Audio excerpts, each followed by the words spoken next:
In the Lock King building of Liang Estate, Hong Kong, there stands an ordinary-looking apartment tower. But hidden within it is a story so chilling, few dare to talk about it. At the very end of the third-floor corridor, there's a room sealed shut with cement. It's said that no one has ever been able to live there for more than a month.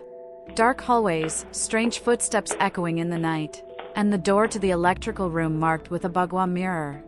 All serve as grim reminders of a horrific crime that once shocked the entire city. The Liang sisters' murder case. Hi everyone, I'm Shirley. Welcome back to my channel. On the night of August 30th, 2012, at around 11 p.m., a dim yellow light glowed from the security office of Lock King building. A new security guard, Shirley, sat there bored out of his mind, scrolling through his phone.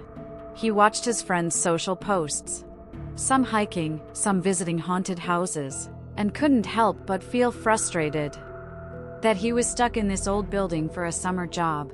Just then, the office phone rang sharply, shattering the midnight silence. He quickly picked it up. On the other end came a slow, low female voice. "The power seems to be out in the electrical room on the third floor. Could you go check it?" Her tone was calm, too calm, with a strange, eerie stillness. Without thinking much, Shirley grabbed his flashlight and keys and went upstairs. The hallway on the third floor was dimly lit, and the air felt unnaturally cold. What was odd, though, was that the building was silent. No residents complaining about the power outage. No sound at all. He walked toward the electrical room, his footsteps echoing down the empty corridor. Suddenly, a chill crawled up his neck. He spun around, and for a split second, his flashlight caught two shadowy figures standing side by side at the end of the hall. But when he blinked, they were gone. Only the red light of a security camera flickered faintly, like a single, watchful eye. His heart pounding, Shirley forced himself forward. When he inserted the key into the electrical room's lock, his phone suddenly rang. It was his supervisor, Oldley. His tone was tense. "Shirley, don't open that door. Get downstairs. Now." Startled, Shirley looked up and saw a bagua mirror hanging right above the door. Its surface glinted oddly under the flickering light. A cold sweat broke down his back. He turned and bolted downstairs. Back in the security room, panting and pale, Shirley demanded, "Sir, what's wrong with that electrical room? Did something happen there?" Oldley slowly set down the two walnuts he'd been rolling in his hands. His expression turned grave, his eyes distant. After a long pause, he began to speak, recounting a terrifying story from the 1980s. Back then, in 1984, Oldley was just a middle school boy living with his parents, on the same third floor of Lock King building. At the end of that corridor lived a family of three, a mother and her two daughters. The elder sister was Liang, 23, and the younger, Liang, 18. Both were beautiful. Especially the elder sister, Suitsi, the kind of girl everyone in the neighborhood knew by name. She was dating a young man named Yip Shuman, once a police officer, who'd fallen deeply in love with her. At first, their relationship was sweet. Even Suitsi's strict mother eventually accepted him.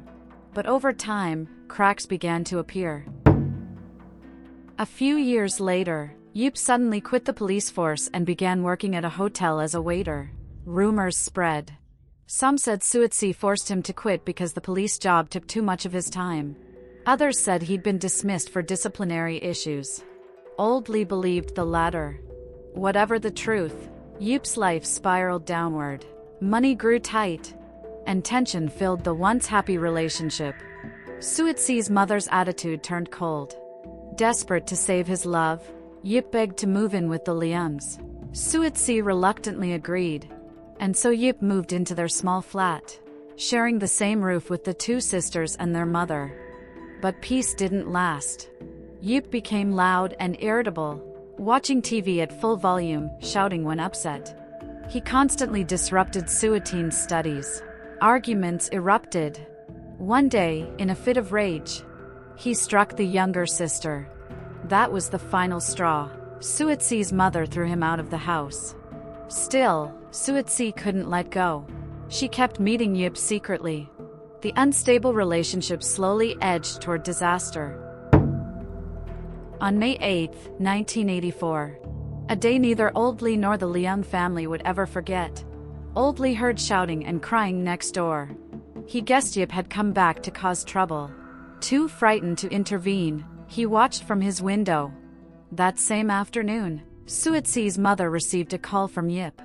He told her that Suitsi was hospitalized and needed her immediately. Panicked, she rushed to the hospital with her younger daughter, only to find no record of her elder daughter anywhere. Realizing she'd been tricked, she hurried home. What she found when she opened the door was horrifying. Suitsi, naked and tied up, lay crying on the sofa, her mouth sealed with tape. Neighbors crowded around, whispering in shock. Yip left in shame as police were called, but Old Li said he could feel something dark lingering behind that man's back. That evening, Yip returned to the building. He pounded on the Liang's door, shouting Suitsi's name. No answer. He screamed louder and louder, his voice breaking into madness. Police arrived and tried to calm him down. He begged Suitsi to forgive him, but she refused to respond. Thinking it was just another lover's quarrel, the officers eventually left. Moments later, Yip's parents came, pleading with him to go home. But he wouldn't listen. When Suitsi finally yelled from behind the door, "Even if you die, I won't see you again," something inside him snapped. He went silent, then turned away. Everyone thought he had given up. But minutes later, Old Li, peering through the gap in his own door, saw Yip lurking in the corridor, a knife gleaming in his hand. Before anyone could react, he burst into the Liang apartment. He grabbed the mother, threatening to kill her unless Suitsi came out. Ignoring her mother's screams to stay back, the two sisters rushed out. Yip slashed wildly. Suitsi was stabbed in the chest and neck. Her sister, in the desperate attempt to save her, was also struck down. Blood splattered across the walls and floor. Their mother was wounded, barely saved by Yip's parents restraining him. The sisters died instantly. Their mother spent a month in the hospital recovering from her injuries. Yip Shuman was arrested and later convicted of murder. Since Hong Kong had already abolished the death penalty, he was sentenced to life imprisonment. But the horror didn't end there. The Liang apartment stood empty. New tenants moved in, only to move out within weeks, claiming to hear women's cries or the sound of high heels pacing the corridor at night. Some said their health declined rapidly. Others felt constantly watched.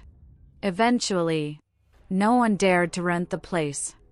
The property management sealed the apartment with cement and merged it into the electrical room. For a while, things went quiet. But soon, residents began hearing that same clicking of high heels, echoing through the hall late at night. The security cameras never caught anything. And then, one day, a bagua mirror appeared on the electrical room's door. No one knew who put it there. Old Li sighed deeply as he finished his story. The walnuts in his hands had been crushed to dust. He slowly picked up a fragment, chewed it silently. The room was heavy with quiet. The tragedy of the Liang sisters was a scar that would never heal, an eternal shadow cast over Lock King Building. That sealed room at the end of the corridor remains off limits to this day. And sometimes, late at night, residents still swear they can hear the faint, rhythmic click of high heels, walking slowly in the dark. Perhaps only that little bagua mirror knows the truth. That's all for today's episode of Shirley's Strange Tales. If you found this story chilling, don't forget to like and subscribe. I'm Shirley, and I'll see you next time with more true and haunting stories.